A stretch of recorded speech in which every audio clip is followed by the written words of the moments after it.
Okay. أعوذ بالله من الشيطان الرجيم. بسم الله الرحمن الرحيم. Assalamu alaikum, dear members, and thank you again for joining.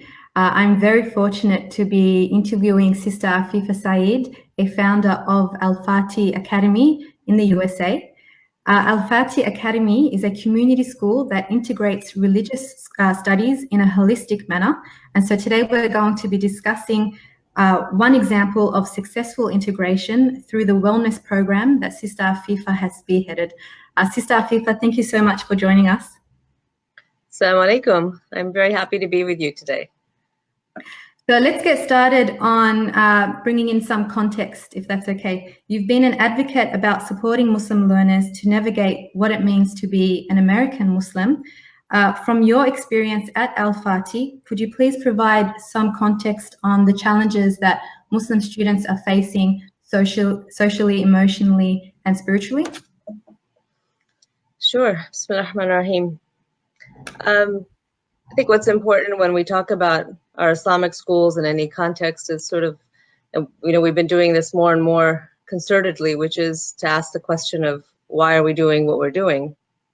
And a lot of times that gets lost in the doing. So I'm happy to have opportunities like this to kind of reflect on that. And really the reason that we started the school in the first place, and now we'll be celebrating, alhamdulillah, our 20th year. So when we first started, it was just a group of us as educators and as parents. And also my background is from cultural anthropology. So I was looking at, the identity factor and looking at how we're, as American Muslims, are becoming part of integrated into our society. So really the idea of the school was not just to have it as an Islamic school because we need an Islamic school, but it was to look at education differently. So one of the main factors of deciding to start a school and be a little bit more mindful about it was to create a space where we could build a holistic identity.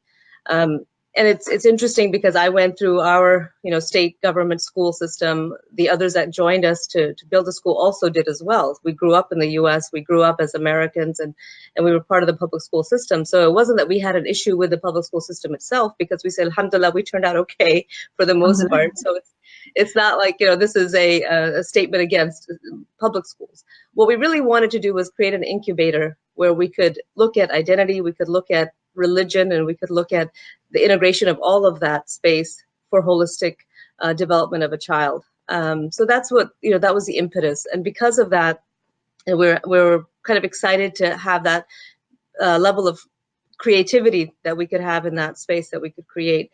So we were really looking at what is education and what does that mean for us. And alhamdulillah, again, we had people coming from the background with education, but we also had other folks that had other aspects of, of child development, but also, like I said, from a cultural perspective. So we were looking at really the objective for education for us is to look at it as a dynamic, integrated process.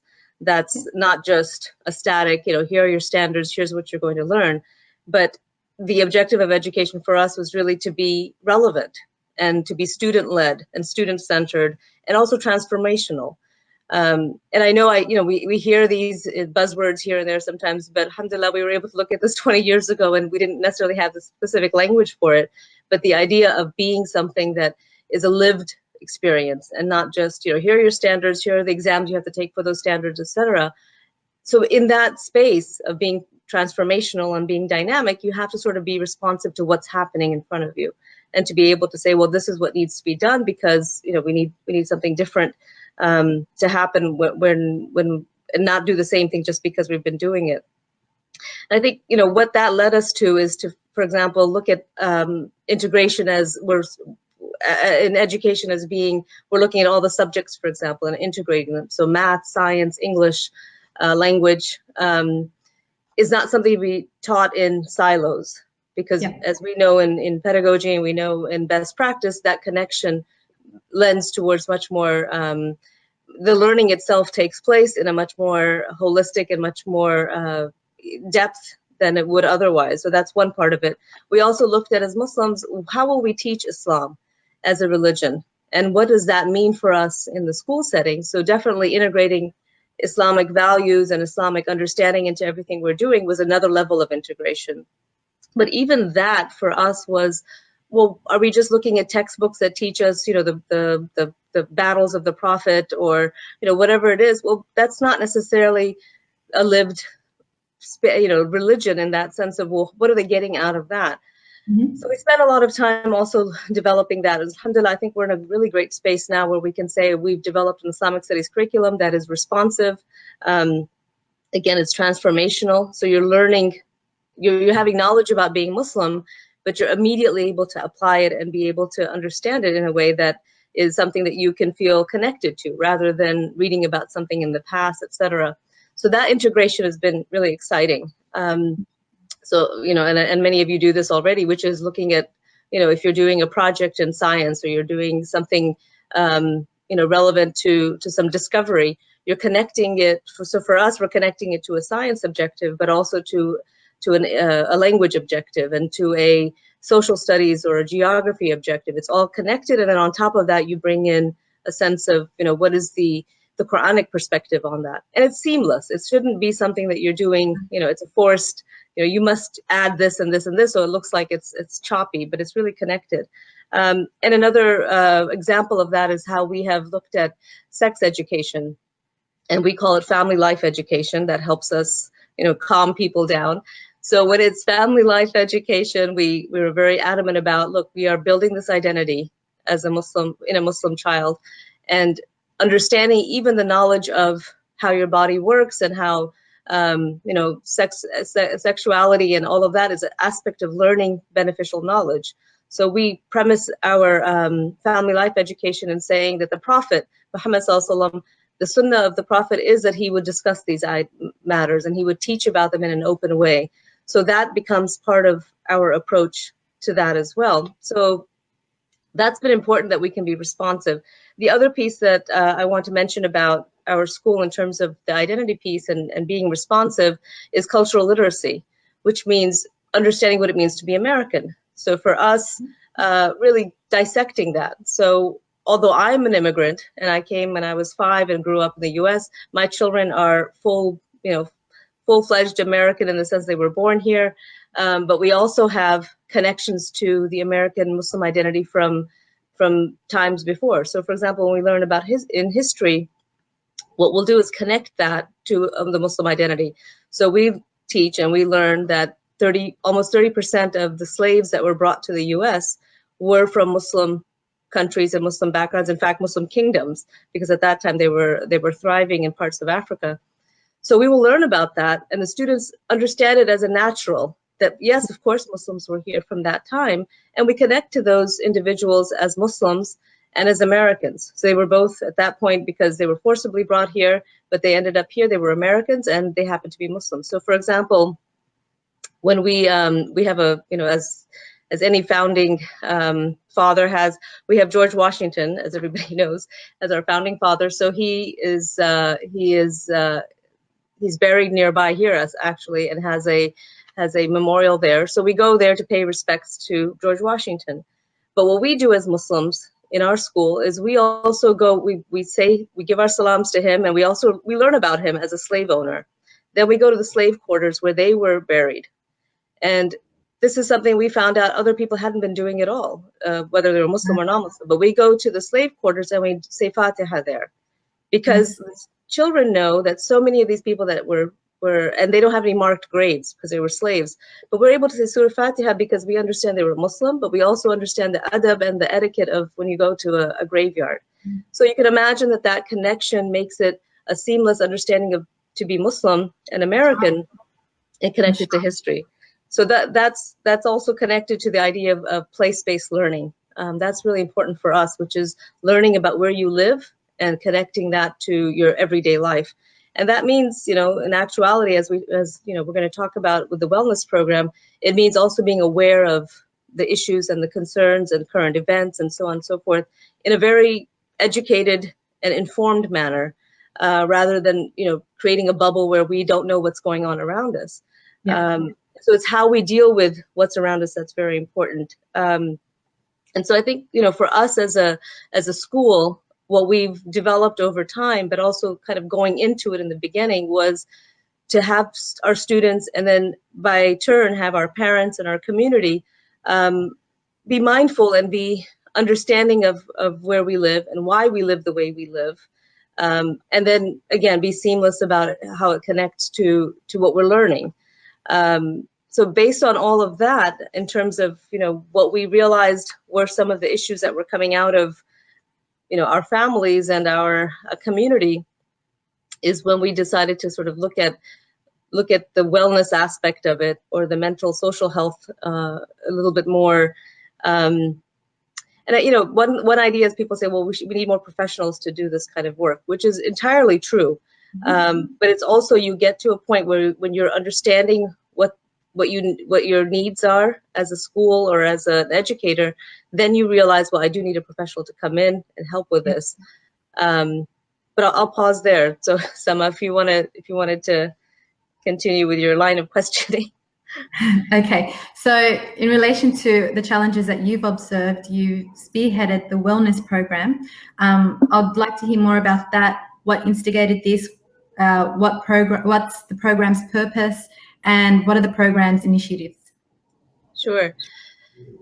So, alhamdulillah, when you have an approach towards education that does have a holistic aspect to it, and it's not just saying we're going to look at the whole child, because a lot of, we can all say that, and I think that's important to say, but then what's the methodology? So when a child comes into school, and we all know this as educators, you're not just teaching them something in a book at one time and that's the end of it. You're having conversations with that child. You're understanding where that child is coming from. Then you're also understanding, well, why doesn't this child want to learn today or be even engaged today? And so, sometimes there people will put in punitive responses to that. We must discipline the child and so on. So we've actually looked at it in the sense of, well, what is going on? What is the picture of this child, right? Yes. What is the child coming in with? Yes. And how are we being responsive? So what's important is that we look at our school as being proactive. So we're creating and we're sort of, preempting, but then we're also responsive, which is, well, what's happening that we can now be responsive to? And I think I had shared the graphic about Prophet Muhammad as a teacher. And the reason I wanted to share that in this context was, when we learn how the Prophet dealt with children, or with anybody for that matter, and actually, the lessons that we learn are just from his interaction with people, we realize that he was so present in their lives, in anyone that he talked to, that he could have understood where they're coming from without them saying anything. And that's the idea of presence, right? So when he looked them in the eye, he could see, okay, this person is engaging with me, or could see something is going on, and be then responsive to that, that gap in the communication. When he stated, something 3 times and so on, and he understood, it's because anybody, not just children, we learn in a way that, needs that kind of interaction and so on. So all those things that we've put into place as trainings for teachers on the Sunnah of the Prophet ﷺ helps us to understand that you can see the child in far more than just, looking at the child. You're really seeing them, and you're really being a part of who they are as individuals, and you're also respecting them, which is very important. And it's, I know as educators, we know this because we see it every day, but too many people underestimate children, or assume that they don't have either the mental or the emotional or the, social capacity to be engaged in a way. But we know, again, from the Sunnah itself, but also from our own practice, that in fact they're very responsive and they need to be engaged and so on. Yeah. So Sorry, even when it comes to when educators face behavioral issues, sometimes I find educators take it personal, where instead let's look at what's going on in the child's life and their needs. Right. They need things, and to attend to that, rather than looking at it as, this student isn't responding to me. Let's not look at ourselves. Let's look at the child and what they need. Right. Yeah, and it is a tough job, but I think, when we talk about challenges, and I think somebody had mentioned on the Facebook post that you put out there for challenges, which is to say, this is hard. This is hard to be so turned on all the time as an educator in the classroom, that's tough. And that means you have to know every single child. And many folks have, 15, 20, 25, 30 students in a class. So how do you keep up with that? So as far as our wellness program, I do want to start with that, which is we looked at how do we support teachers. Kind of, not the first thing, but definitely that was something we recognized and said, we're asking teachers to do something very, very difficult. And it's, just as a human person, to be able to be on all the time and be responsive and to, have a smile on your face, because a smile is sunnah. But you're going through so much yourself. So we looked at our wellness framework and said, well, what do we do to support the teachers? So one thing is to train them in for example, the sunnah of the Prophet ﷺ, but also to give them space and say to them, look, when you need a break, please tell us or tell us, so we have a system where you can take that break, because we know ultimately that's going to be positive for the child, right? We also have, as part of our staff support, is checking in with them. So whenever we have something major happening, for example, and it's unfortunate and it's sad to say how many more times it happens, but it could be, we have a school shooting, for example, in the US, or we have some egregious event happening. I mean, even, to the extent that, we have folks that are affected with their families in other countries, in Syria, in Iraq, in Yemen, and also in other countries where something is happening, and our teachers are here and they're having to mentally deal with that, psychologically deal with that, but then also, what do they do in the classroom with that? So we need to support our teachers in saying, okay, we understand this is going on. Let's just take a quick check. Everybody come in, a little bit earlier or stay a little bit later, and we'll just go around the room. And we've done that. And many times, teachers are dealing with things that we are not even aware of. But because we do that check-in and they know it's a safe space for them to bring it up, they can get it all out and then get it back into the classroom and say, okay, I can, I don't have, because they're not going to be able to deal with all of that or even talk about it, especially with the younger kids. So that's a very important part of the staff well-being, right, is to give them that space. But otherwise, what are some of the things that have stood out is what we have realized, we're a microcosm of our society. You and I were talking about, bubbles that are made in Islamic schools. I really do think that as much as anybody wants to create a bubble, it doesn't really happen. It to the extent that we're living in this larger society, and we've got people, whether they want to or not, listening to news, or you're going, shopping to the market, grocery shopping, and you hear people talking. I mean, there's just, unless there's some very concerted effort to not let yourself or your child listen to things, you're going to be a part of that. But even more importantly, whatever our society is going through, socially and otherwise, we're a representative of that. So we have divorced parents, right? We have dysfunctional families. We have people that are passing away. So you have grief happening in families. You have generational anxiety as well. You've got, young people that have no connection to a country that their parents or grandparents are from, and yet their grandparents and parents are dealing with the frustrations of that country. And that's all part of the mix. We also have, in the US, and I mean, in many of our shared countries, we have a sense of dysfunction with, how Muslims are treated, for example. That's become much more blatant in some areas. So children are taking that all in. They may come to an Islamic school or to a Muslim setting, and they won't see that or hear that in that setting, but they definitely know it exists. Yeah. So those are all sort of the spectrum of what we're addressing when we talk about wellness. And it's not, that we now have a slew of psychiatrists lined up that they're all going to talk to.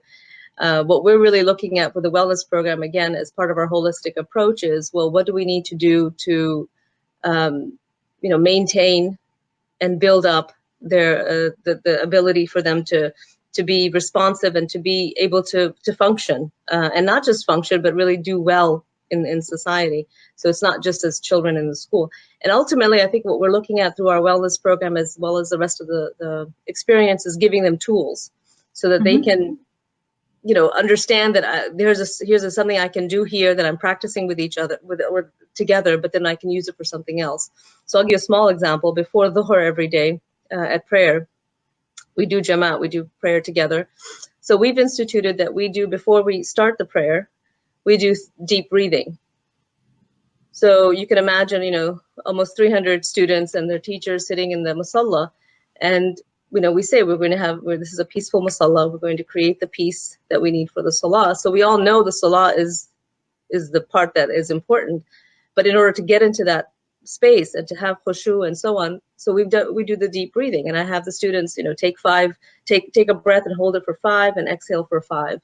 And then as a part of that, we straighten our spine, we find a breath spot, we find our heart spot, and we find our sajda spot, so that we're looking at where we make sujood. So you can imagine when you do that every single day, and they feel it, like they put their hand on their heart and they feel their heart relaxing. And we're saying your heart is talking to Allah Ta'ala, and your heart is listening. So make sure that your heart is ready, and so on. So we go through all of that and it's a tool for prayer for them at that point. But then we'll also say, whenever you feel like you need to pull yourself together, or whenever you feel like, you feel like things are around you that are distracting you, try this. And you'll see students are doing these deep breathing exercises outside of that specific context. And the same is true for teaching them about wudu. Wudu is a part of prayer, but we'll also put it in the context of what happens to your body when you are angry or when you're upset. And students will say, oh, you get really hot and you get really shaky, and you get, so it's a physical manifestation of that anger or of that frustration. So we say, well, when you put water on it, what happens? And, of course, they'll immediately say, well, it calms you down, it makes you less. So we say, okay, so then that's when you make wudu, that's what's happening to your body. And the specific areas that you're touching with your body are those places where you will feel, that reaction, or you'll feel calm. So now they're using wudu as a tool. Yes. For something that they are self-regulating. So again, it's not, major initiatives of that sort. It's just building those up consistently, and they're a part of your life anyway. It's not like it's something extraneous. And even learning the positions of prayer. Sorry. Yes. Yeah. Sorry, you just hit the key word, consistency. Yeah. Being consistent with it. Sorry, you were saying about prayer? Oh, well, because what I'm trying to explain is the idea that a lot of people say, well, we don't have counselors, or we don't have a wellness program, or we don't have resources to do all of that. So I want to sort of let us focus on the idea that there's so much we have at hand, right, in our regular practice, in what we could do as any teacher can do, right? It's not a professional. So at that level, I just want to make sure that we understand that we have those tools in place and that we use them as such. I was just going to say about the prayer is when we teach the positions of prayer, the physical benefits of each position. And you can imagine once you do that and you say, the blood flow and so on, students are taking much more time with their prayer because they realize there's that benefit to it. And obviously for adults as well, we feel like, okay, then there's something added to it, and I do feel refreshed by the end of it. But just telling them you must pray, and pray in a straight line or pay attention, all of that, could be something beneficial, but you add this layer that helps them understand that this is actually a benefit for me as a person in whatever I'm doing. So alhamdulillah, I think we're blessed to have those tools already, and how we use them and how we progress through them is going to be important. So then, yeah. So besides, what else? How else does how do you implement your wellness program in the classroom? Could you give us a couple of? Sure. So these are the same tools, though they'll use these in some different ways. We also have a concept that we put together, and it's not that. I'm sure you're all familiar with it in some form or the other, but we call it Sakina space. So in each classroom, you'll have a space that is designated as Sakina space, and each class does their own thing with it, which is important. It's not like you have to have this, this, and this, but the Sakina space will have tactile material. So it'll have either stones that students can count or just, play with. Of course, a tasbih is fantastic for that, because then they can, use it for their, and it's not to say that you have to sit there and do dhikr. It's just a tasbih, and you can sort of do what you need with it. There could be an image of something that's calming, and an image of something that, can help them refocus. So any number of things that are in that space that students can go to and be a part of for when they need. And I think what's important is that we don't say this is the timeout. We don't call it it's not a punitive space. Like, you don't say, okay, you need to go to Sakina space because you're really, driving me nuts. That's not what it's supposed to be.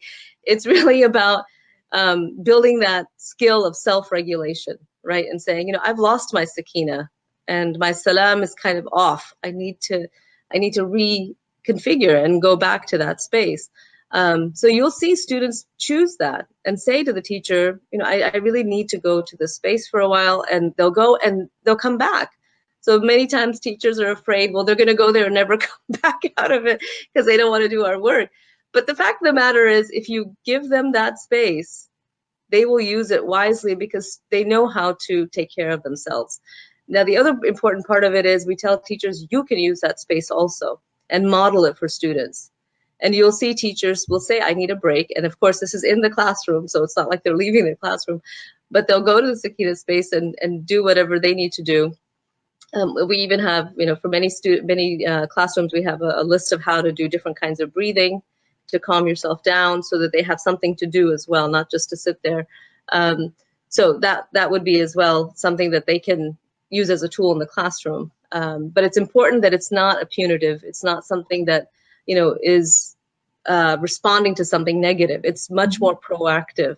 And again, when they know that they have the ability to affect themselves, they understand. So in terms of behavior and so on and so forth, they know that they need the break, and they can pull that before they would do something that's, either in some way negative with somebody else. Yeah. The other part I'll say about classrooms and otherwise is also our language, how we talk about what we do. I don't know if you all are familiar or if it's global, but we are a responsive classroom school. The responsive classroom is a methodology of classroom management. So before we found it, we were doing all these things, and now, alhamdulillah, we have something we can, adhere to as a process, and that's very important for some people to be able to say that we're connected to something. But in any case, responsive classroom and the way that we approach it is how you talk to students and how the expectations you have for them. It's as simple as, when they come into the classroom, you're saying Assalamu alaikum, but you're also saying, I'm happy to see you and I'm so glad you're here. Again, simple little things, but it has an effect on their psyche. Definitely. And it has it becomes a responsive, and through that, again, with the sunnah of the Prophet ﷺ, you start to realize that there might be a student that says something in response that helps you understand, well, this is the kind of, where they're just coming from, the kind of day they had, and so on. So that's also important in terms of practice, what we do in the classroom. And using that growth mindset language as well. Yes, that's right. Yeah. So mindset growth and all of that is and again, these are, you could almost have a script for each teacher. This is what you can say, so that to make it easier. Okay, so then in relation to the staff, how do you get all your staff members on board with this?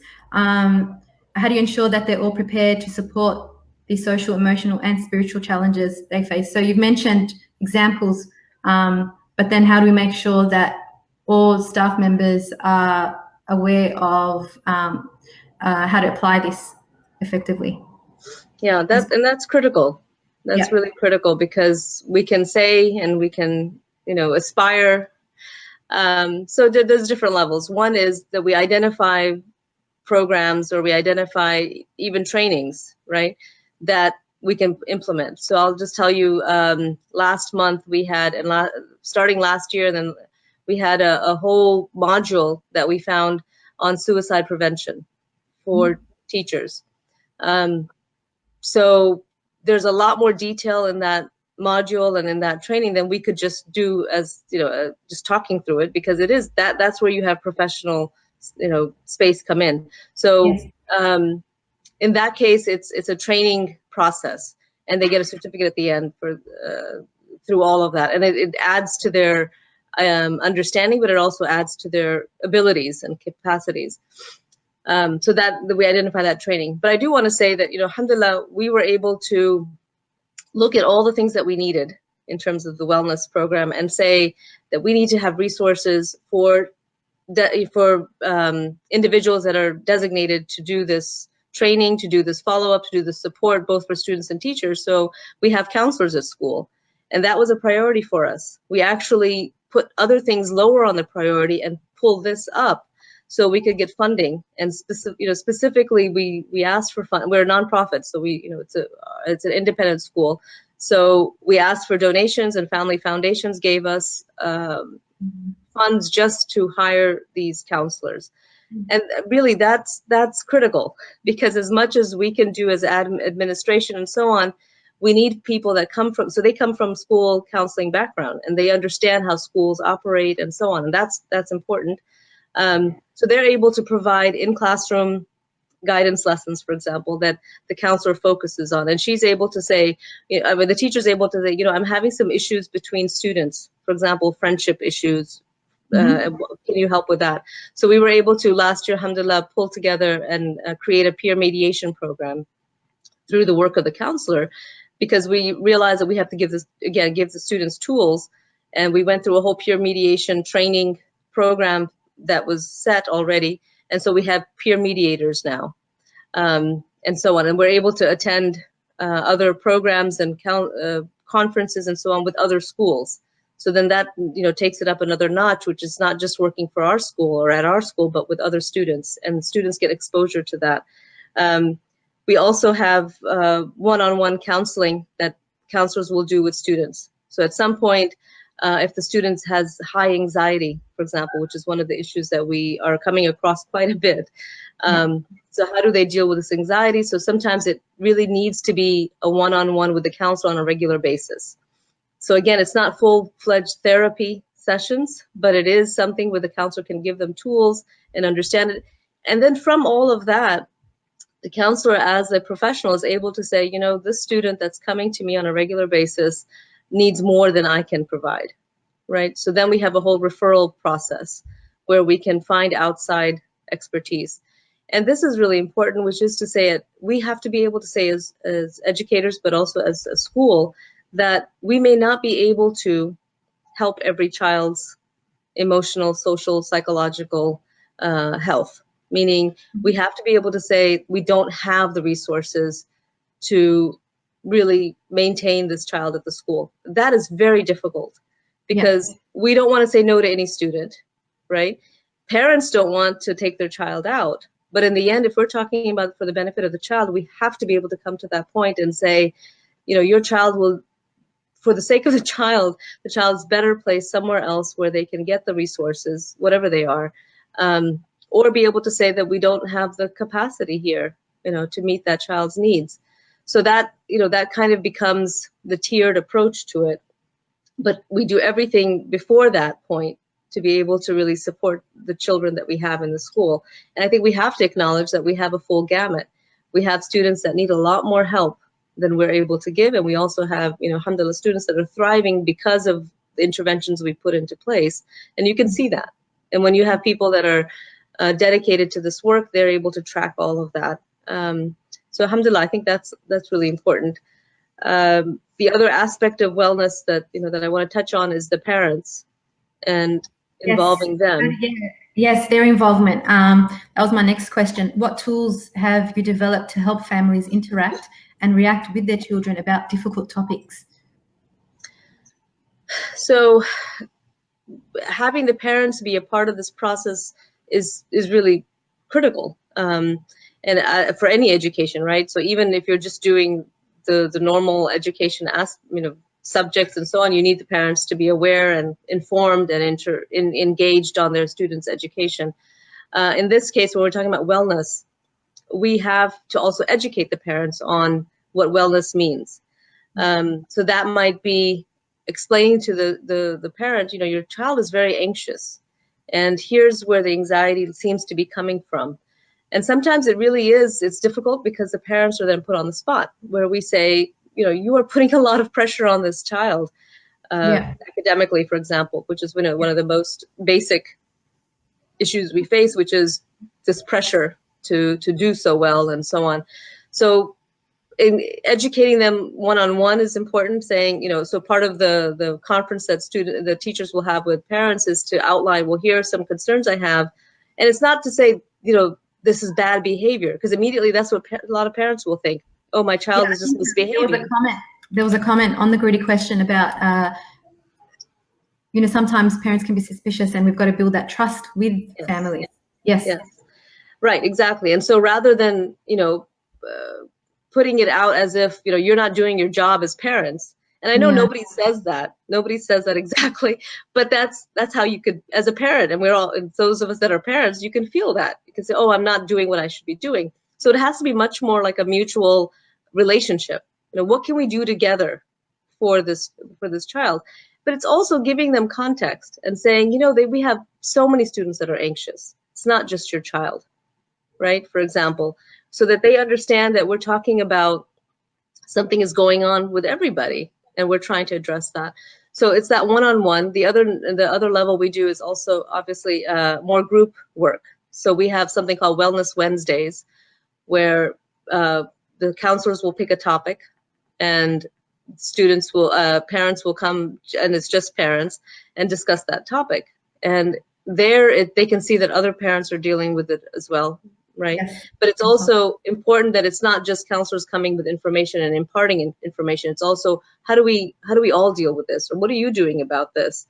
So our recent one, October for in the US is Suicide Prevention Month. That's why I'm bringing some of the examples from that. So one of the last Wellness Wednesdays we had was about suicide prevention. And it was full of people, like everybody came. And it was so interesting because, so this has been a topic that's been in our community, and it's, you know, we actually had a couple of cases of this that hit home for a lot of people. So people are responding to it, and people are also realizing it's not something outside of our community. This is something that can happen. So we had a full house for that topic. And again, so we created a safe space. We said, let's just talk about this openly. What does this mean? And then, of course, the question was, how do I talk to my child about this? What am I going to say to my child? And then, just like we did for the teachers on suicide prevention training, we also gave it kind of a light version to parents on what to see, what to look for, and so on. And for the most part, every time we've done something like that, parents have been very responsive rather than, you know, backing away from it. And I do believe it's because we're able to say it, we're able to do this work in an informed manner, for sure, but also from a place of, you know, we've been doing this, and we have experts working with us on this.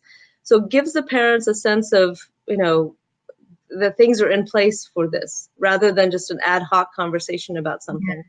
And making sure that it's coming from a non-judgmental place as well. Right. I mean, right.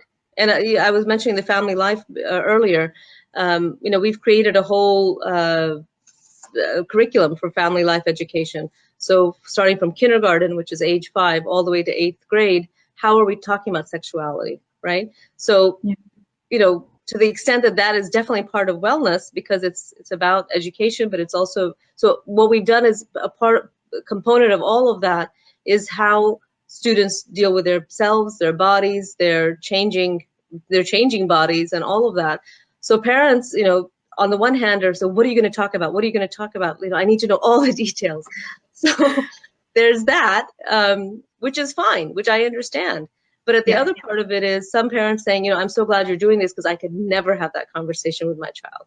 Like, yes, we also understand that. But we're able to, you know, we have a whole map out of, I'm just going to hold this up for, this is our Family Life Education Maybe program. You can share that with us. You've been getting really great responses for the resources that you've been providing us.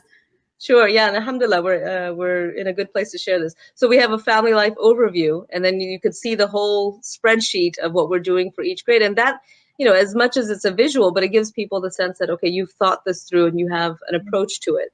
I think that's important as well, that we're not, Earlier in the lifespan of the school, we were a little bit more timid in terms of, how much can we push on to parents. So for example, when I shared this with parents, we had a parents' night a few weeks ago, somebody raised their hand and said, can I opt my child out? Which means, do I have the option to not have my child learn these things?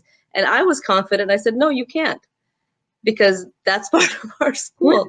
That's part of what they're going to be learning here. And we're confident about that because we do feel, and we're able to show, again, with scientific, even with scientific data, if you have to, it's all there, how this knowledge is going to, besides the sunnah, right, is going to really build your child's capacity to do so many other things. So that's another aspect of our wellness approach, which is to say it's grounded. Here's the information, here's the knowledge, here's the expertise, and here's how it impacts your child's life.